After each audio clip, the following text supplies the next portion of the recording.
Safety belt front. And here we go. How's it driving, John? Pretty easy? Driving good.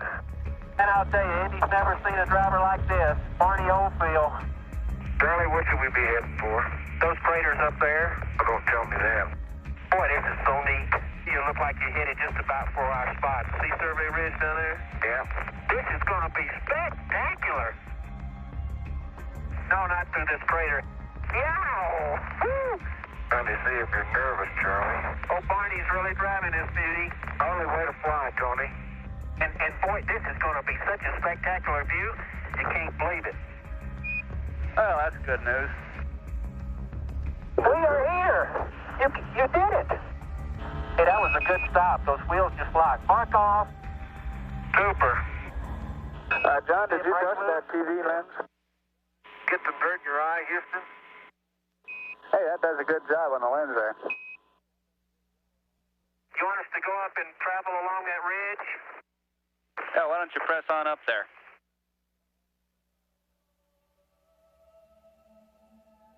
I think that the best place here for the LSEP is to the limb 11 o'clock position. That sounds good, Charlie. And John, it's 266.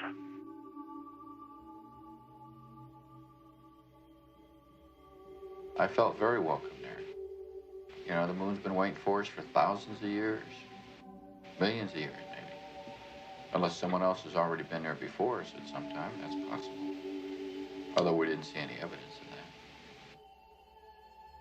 Felt like I was the only one there, but not an alien. Not an alien in terms of invading someone else's domain. I didn't find the moon hostile, or I found it very majestically beautiful.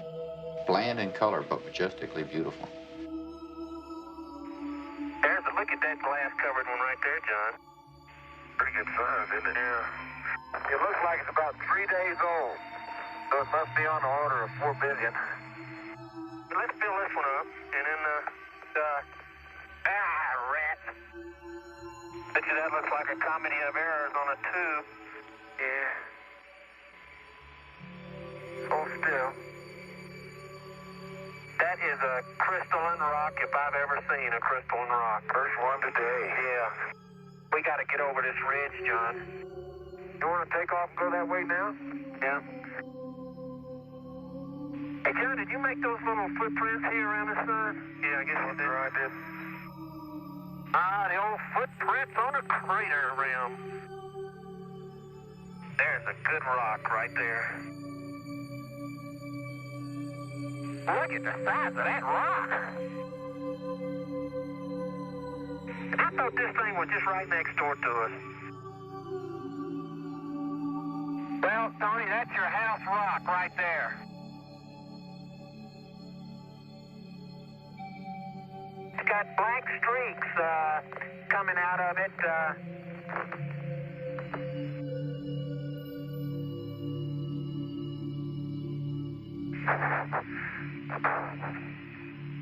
Man, this is tough going here. So let me have the shovel. Oh, I'll get it, man. Just a minute. Good deal, boy. There you go. I can't get going here.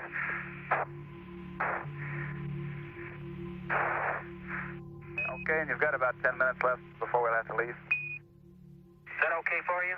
Yep, sure is. 338 is the soil sample. That is the best sample we got. I know it. I'll tell you. You just had to steal time now and then. You just had to stop chipping at a rock and figure out that bringing back a little bit of some kind of thought and feeling was as important as bringing another chunk of rock back. And not being a machine, but being a human being, you have to stop and say, do you know where you are and what you're looking at, and try and take in those few moments of privacy you have, everything there is to take in that moment. And you've got 5 minutes here. And all of a sudden, you've got to get to work.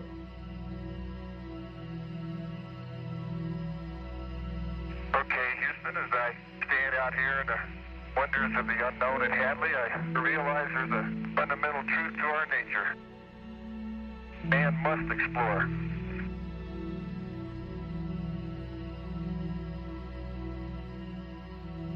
One of the things you got to stop and do, make sure, is to have fun too, because you're only probably going to come this way once. I was strolling on the moon one day in a merry, merry month of December. Now, May, when much to my surprise, a pair of bunny eyes. Do-do-do-do-do. Oh, is this a neat way to travel? Isn't it great? Dum-da-dum-dum-dum. Dum-da-dum-dum-dum. Dum-da-dum-dum-dum. I like to skip along. Not me, boy. Skip. Or whatever you call it. I can't get my left leg in front of me. Dum-da-dum-dum-dum. Dum-dum-dum-dum.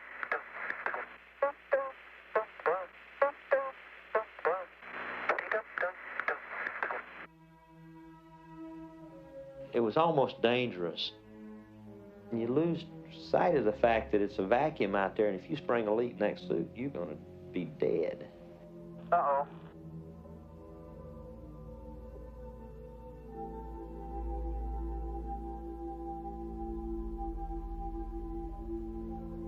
Nice soft Navy landing. Yahoo! Ah! Boy, do I like to run up here.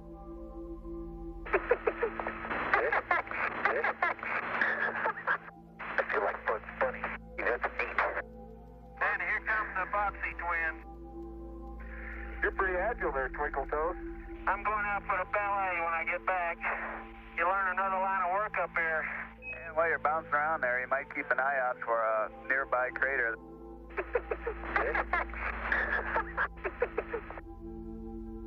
All right. I've been on my knees twice to get back. John? Yes, sir. You are black from the knees down. No way to avoid it. That's why I'm glad the pressure suit bends. John, you are filthy. I tell you, there's a pot called the Kill Black. Hey, here's a rock I'll be glad to see in Houston. Man, Tony, you don't know how much fun this has been. We concur, John.